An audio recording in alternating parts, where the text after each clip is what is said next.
नमस्कार। कहानियों की दुनिया में आपका स्वागत है। आज मैं आप सभी को सुनाने जा रही हूँ मुंशी प्रेमचंद की लिखी हुई कहानी धिक्कार का दूसरा भाग। पहले भाग में हम सब ने सुना कि मानी, जो कि एक अनाथ और विधवा लड़की है, अपने चाचा और चाची के यहाँ रहती है और उनका सारा दुर्व्यवहार सहती है। वे उसका अपमान करते हैं, उसे झिड़कियाँ देते हैं, परंतु वह कुछ नहीं कहती। तभी उसके जीवन में इंद्रनाथ आता है, उसे विवाह का प्रस्ताव देता है। तब मानी सोच में पड़ जाती है। तो आइए अब सुनते हैं आगे क्या होता है।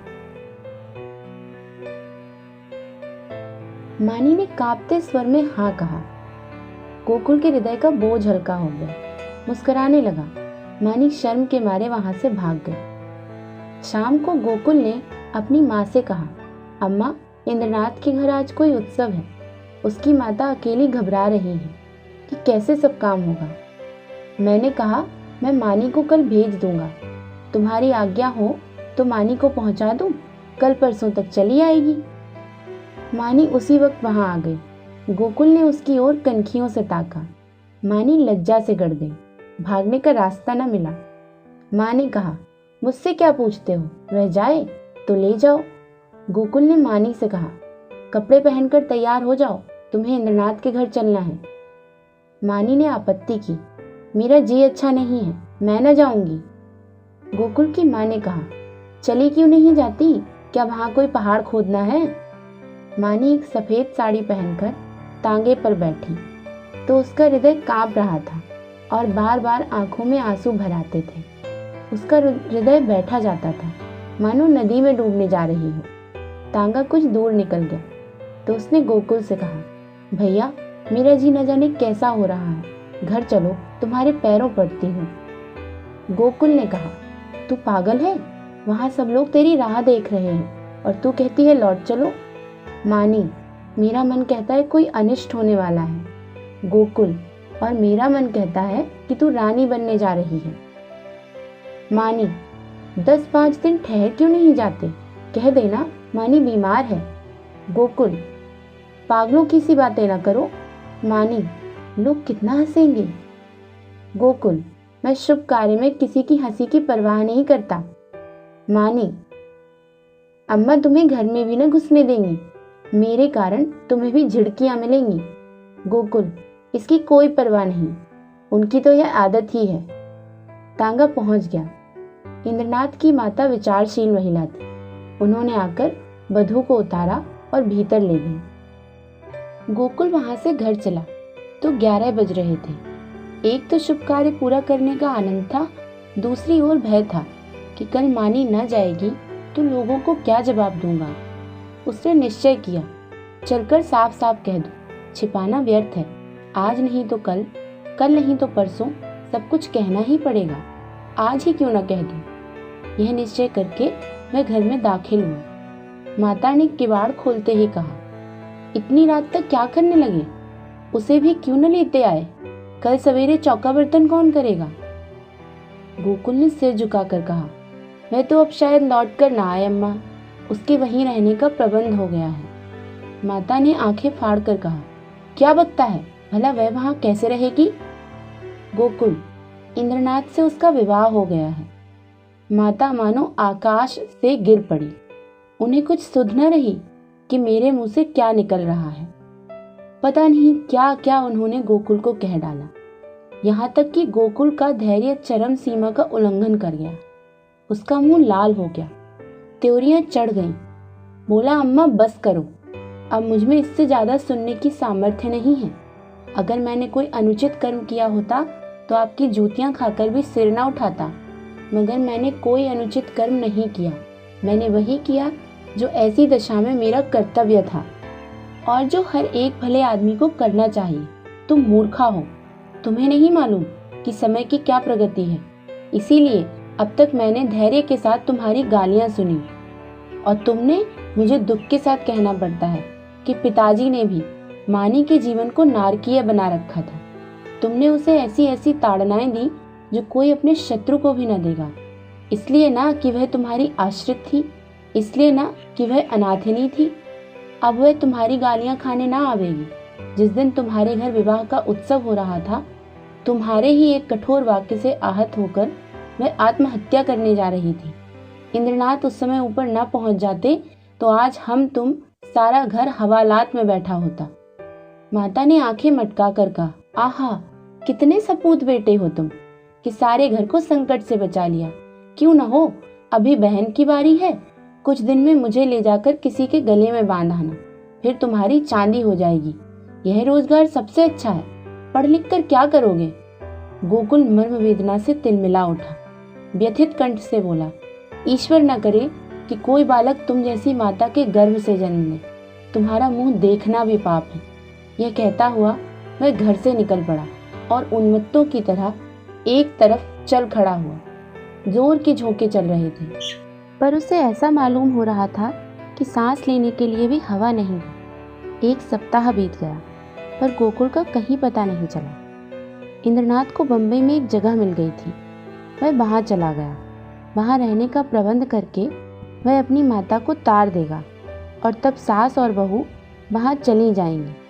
वंशीधर को पहले संदेह हुआ कि गोकुल इंद्रनाथ के घर छिपा होगा, पर जब वहाँ पता न चला तो उन्होंने सारे शहर में खोज पूछ शुरू की।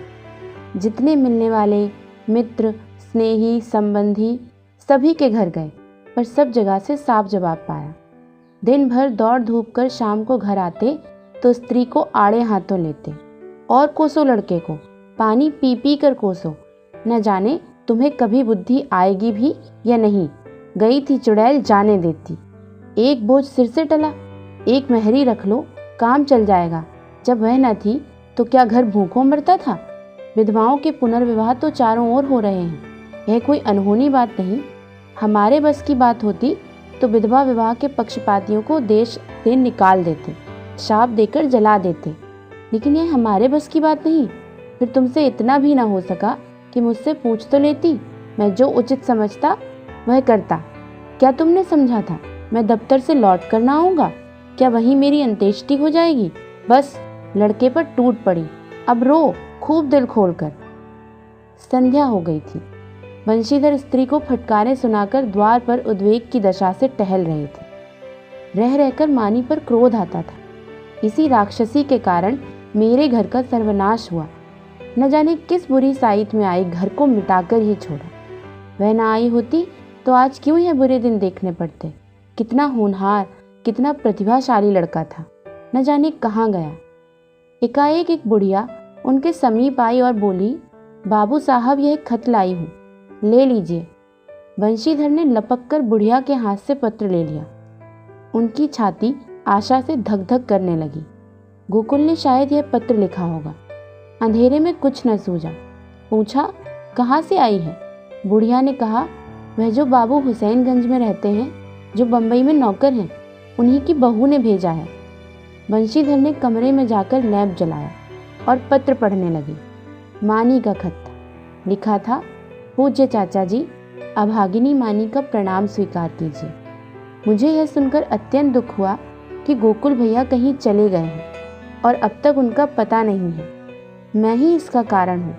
यह कलंक मेरे ही मुख पर लगना था, वह भी लग गया। ये कारण आपको इतना शोक हुआ, इसका मुझे बहुत दुख है, मगर भैया आवेंगे अवश्य, इसका मुझे विश्वास है। मैं इसी 9 बजे वाली गाड़ी से बम्बई जा रही हूँ। मुझसे जो कुछ अपराध हुआ हो उसे क्षमा कीजिएगा और चाची को मेरा प्रणाम कहिएगा। मेरी ईश्वर से यही प्रार्थना है कि शीघ्र ही गोकुल भैया सकुशल घर लौट आवें। ईश्वर की इच्छा हुई तो भैया के विवाह में आपके चरणों के दर्शन करूंगी। वंशीधर ने पत्र को फाड़कर पुर्जे पुर्जे कर डाला। घड़ी में देखा तो 8 बज रहे थे। तुरंत कपड़े पहने, सड़क पर अपना एक्का किया और स्टेशन चले। बम्बई मेल प्लेटफॉर्म पर खड़ी थी। मुसाफिरों में भगदड़ मची हुई थी। खोमचे वालों की चीख पुकार से कान में पड़ी आवाज़ न सुनाई देती थी। गाड़ी छूटने में थोड़ी ही देर थी। मानी और उसकी सास एक जनाने कमरे में बैठी हुई थी। मानी सजल नेत्रों से सामने ताक रही थी। अतीत चाहे दुखद ही क्यों न हो, उसकी स्मृतियां मधुर होती हैं। मानी आज बुरे दिनों को स्मरण करके दुखी हो रही थी। गोकुल से अब न जाने कब भेंट होगी। चाचा जी आ जाते तो उनके दर्शन कर लेती। कभी कभी बिगड़ते थे तो क्या, उसके भले के लिए ही तो डांटते थे। वह आवेंगे नहीं, अब तो गाड़ी छूटने में थोड़ी ही देर है। कैसे आवें? समाज में हलचल न मच जाएगी।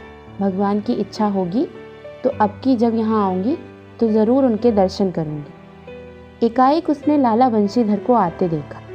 वह गाड़ी से निकलकर बाहर खड़ी हो गई और चाचा जी की ओर बढ़ी। चरणों पर गिरना चाहती थी कि वह पीछे हट गए और आंखें निकाल कर बोले, मुझे मत छू, दूर रह। अभागिनी कहीं की, मुंह में कालिख लगाकर मुझे पत्र लिखती है। तुझे मौत भी नहीं आती। तूने मेरे कुल का सर्वनाश कर दिया। आज तक गोकुल का पता नहीं है। तेरे कारण वह घर से निकला और तू अभी तक मेरी छाती पर मूंग दलने बैठी है। तेरे लिए क्या गंगा में पानी नहीं है? मैं तुझ जैसी कुलटा, ऐसी हरजाई को पहले ही दिन गला घोंटकर मार देता तो आज यह दिन न देखना पड़ता। अब मुझे अपनी भक्ति दिखलाने चली है। तेरे जैसी पापिष्ठाओं का मरना ही अच्छा है। पृथ्वी का बोझ कम हो जाएगा। प्लेटफॉर्म पर सैकड़ों आदमियों की भीड़ लग गई थी और बंशीधर निर्लज्ज भाव से गालियों की बौछार कर रहे थे। किसी की समझ में न आता था क्या माजरा है, पर मन से सब लाला को धिक्कार रहे थे। मानी पाषाण मूर्ति के समान खड़ी थी, मानो वहीं जम गई हो। उसका सारा अभिमान चूर चूर हो गया। ऐसा जी चाहता था कि धरती फट जाए और मैं उसमें समा जाऊं। कोई वज्र गिरकर उसके जीवन अधम जीवन का अंत कर दे। इतने आदमियों के सामने उसका पानी उतर गया। उसकी आंखों से पानी की एक बूंद भी न निकली। हृदय में आंसू न थे। उसकी जगह एक दावानल सा दहक रहा था, जो मानो वेग से मस्तिष्क की ओर बढ़ रहा है। सास ने पुकारा, बहू अंदर आ जाओ। गाड़ी चली तो माता ने कहा, ऐसा बेशर्म आदमी नहीं देखा। मुझे तो ऐसा क्रोध आ रहा था कि उसका मुंह नोच लूं। मानी ने सिर न उठाया। माता फिर बोली, न जाने इन सड़ियनों को बुद्धि कब आएगी। अब तो मरने के दिन भी आ गए हैं। पूछो, तेरा लड़का भाग गया तो हम क्या करें? अगर ऐसे पापी न होते तो यह वज्र ही क्यों गिरता? मानी ने फिर भी मुंह न खोला। शायद उसे कुछ सुनाई ही न दिया था। शायद उसे अपने अस्तित्व का ज्ञान भी न था। वह टकटकी लगाए खिड़की की ओर ताक रही थी। उस अंधकार में उसे जाने क्या सूझ रहा था। माता ने पूछा, बेटी कुछ खाओगी? थोड़ी सी मिठाई खा लो। 10 कब के बज गए? मानी ने कहा, अभी तो भूख नहीं है अम्मा, फिर खा लूँगी। माताजी सोईं। मानी भी लेटी, पर चचा की वह सूरत आंखों के सामने खड़ी थी और उनकी बातें कानों में गूंज रही थीं। आह, मैं कितनी नीच हूँ। ऐसी पतित कि मेरे मर जाने से पृथ्वी का भार हल्का हो जाएगा। क्या कहा था? तू अपने माँ बाप की बेटी है तो फिर मुंह मत दिखाना। न दिखाऊंगी। जिस मुंह पर ऐसी कालिमा लगी हुई है उसे किसी को दिखाने की इच्छा भी नहीं है। गाड़ी अंधकार को चीरती चली जा रही थी।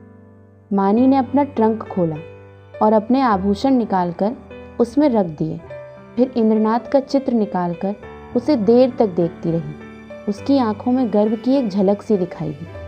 उसने तस्वीर रख दी और आप ही आप बोली, नहीं नहीं, मैं तुम्हारे जीवन को कलंकित नहीं कर सकती। तुम देवतुल्य हो। तुमने मुझ पर दया की है। मैं अपने पूर्व संस्कारों का प्रायश्चित कर रही थी। तुमने मुझे उठाकर हृदय से लगा लिया, लेकिन मैं तुम्हें कलंकित न करूंगी। तुम्हें मुझसे प्रेम है। तुम मेरे लिए अनादर, अपमान, निंदा सब सह लोगे, पर मैं तुम्हारे जीवन का भार न बनूंगी। गाड़ी अंधकार को चीरती चली जा रही थी। मानी आकाश की ओर इतनी देर तक देखती रही कि सारे तारे अदृश्य हो गए और उस अंधकार में उसे अपनी माता का स्वरूप दिखाई दिया, ऐसा उज्जवल, ऐसा प्रत्यक्ष कि उसने चौंक कर आंखें बंद कर ली। न जाने कितनी रात गुजर चुकी थी। दरवाज़ा खुलने की आहट से माताजी की आंखें खुल गईं। गाड़ी तेजी से चली जा रही थी, मगर बहू का पता न था।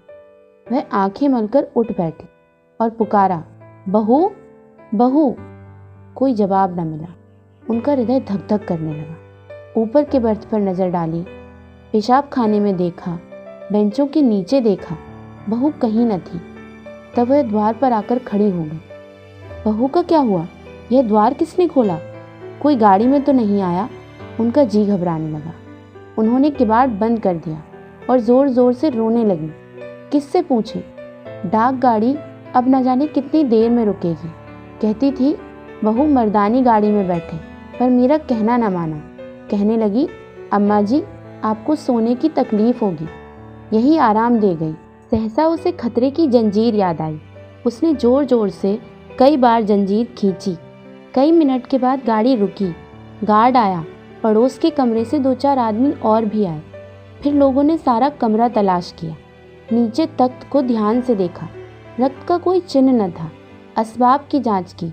बिस्तर, संदूक, संदूकची सब मौजूद थे। ताले भी सभी बंद थे। कोई चीज़ गायब न थी। अगर बाहर से कोई आदमी आता तो चलती गाड़ी से जाता कहाँ? एक स्त्री को लेकर गाड़ी से कूद जाना असंभव था। सब लोग इन लक्षणों से इसी नतीजे पर पहुंचे कि मानी द्वार खोलकर बाहर झांकने लगी होगी और मुठिया हाथ से छूट जाने के कारण गिर पड़ी होगी। गार्ड भला आदमी था। उसने नीचे उतरकर 1 मील तक सड़क के दोनों तरफ तलाश किया। मानी का कोई निशान न मिला। रात को इससे ज़्यादा और क्या किया जा सकता था? माताजी को कुछ लोग आग्रहपूर्वक एक मर्दाने डिब्बे में ले गए। यह निश्चय हुआ कि माताजी अगले स्टेशन पर उतर पड़ें और सवेरे इधर उधर दूर तक देखभाल की जाए। विपत्ति में हम परमुखापेक्षी हो जाते हैं। माताजी कभी इसका मुंह देखती, कभी उसका। उनकी याचना से भरी हुई आंखें मानो सबसे कह रही थी, कोई मेरी बच्ची को खोज क्यों नहीं लाता। हाय, अभी तो बेचारी की चुनरी भी मैली नहीं हुई। कैसे कैसे साधों और अरमानों से भरी पति के पास जा रही थी। कोई उस दुष्ट बंशीधर से जाकर कहता क्यों नहीं कि ले तेरी मनोभिलाषा पूरी हो गई, जो तू चाहता था वह पूरा हो गया। वृद्धा बैठी रो रही थी। गाड़ी अंधकार को चीरती चली जाती थी। रविवार का दिन था। संध्या समय इंद्रनाथ 2-3 मित्रों के साथ अपने घर की छत पर बैठा हुआ था। आपस में हास परिहास हो रहा था। मानी का आगमन इस परिहास का विषय था। एक मित्र बोले, क्यों इंद्र, तुमने तो वैवाहिक जीवन का कुछ कुछ अनुभव किया है, हमें क्या सलाह देते हो? बनाए कहीं घोंसला या यूं ही डालियों पर बैठे बैठे दिन काटें? पत्र पत्रिकाओं को देखकर तो यही मालूम होता है कि वैवाहिक जीवन और नरक में कुछ थोड़ा ही अंतर है।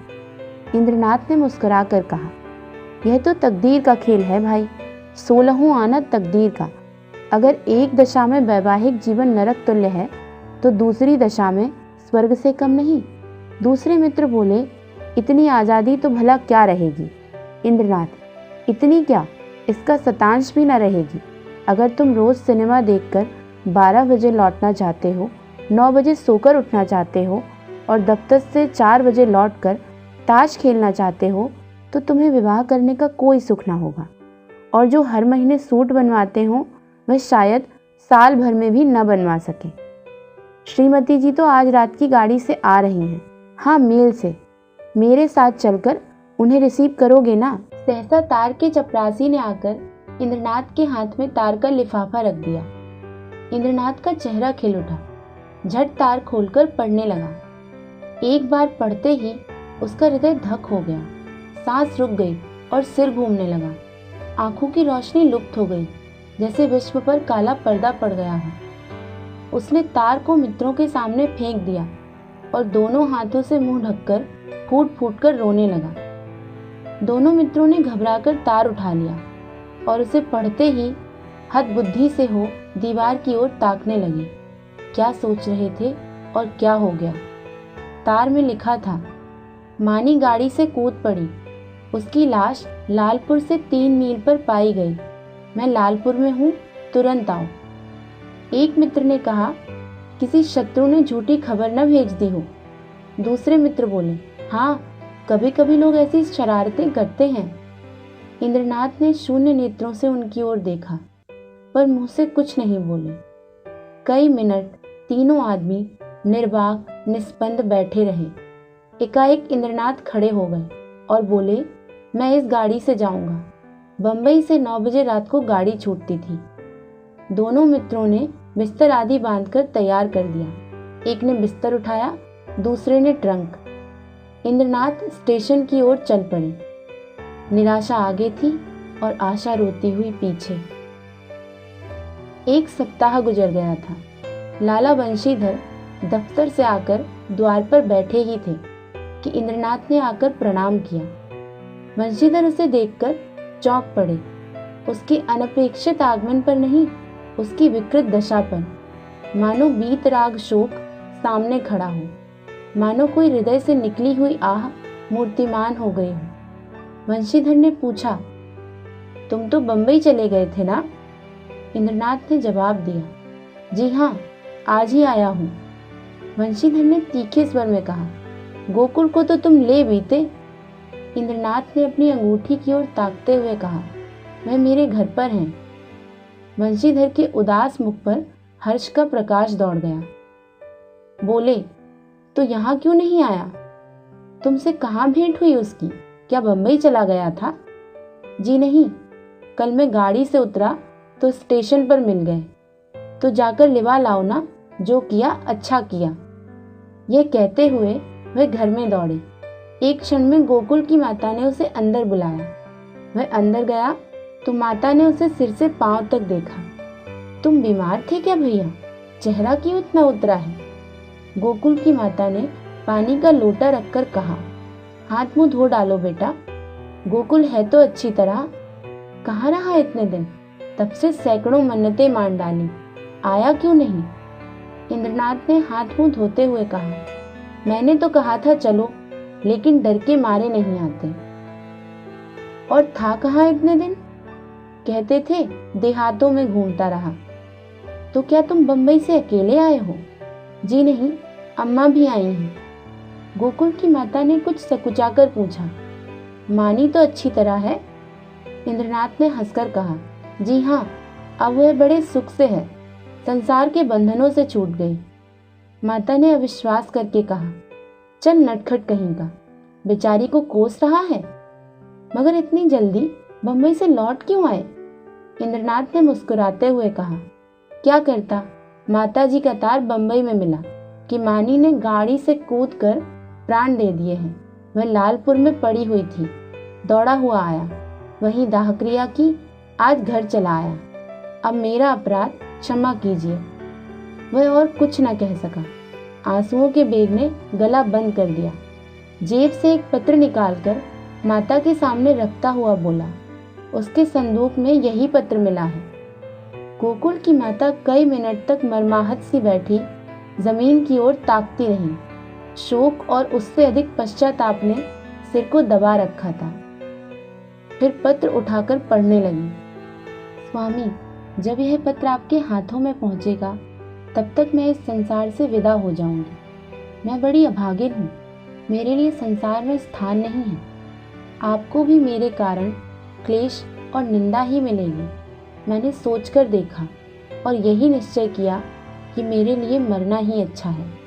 मुझ पर आपने जो दया की उसके लिए आपको क्या प्रतिदान करूं? जीवन में मैंने कभी किसी वस्तु की इच्छा नहीं की, परंतु मुझे दुख है कि आपके चरणों पर सिर रखकर न मर सकी। मेरी अंतिम याचना है कि मेरे लिए आप शोक न कीजिएगा।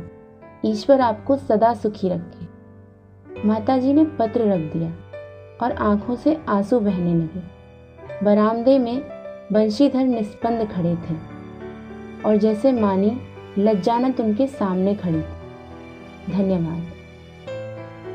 बंशीधर मानी को धिक्कार का पात्र कहते रहे, जबकि वास्तविकता में मानी धिक्कार की पात्र नहीं थी। धिक्कार के पात्र थे बंशीधर और बंशीधर जैसे लोग जो अपनी झूठी मान मर्यादा और संकुचित सोच के कारण मानी जैसे जाने कितने ही निर्दोषों की बलि दे देते हैं।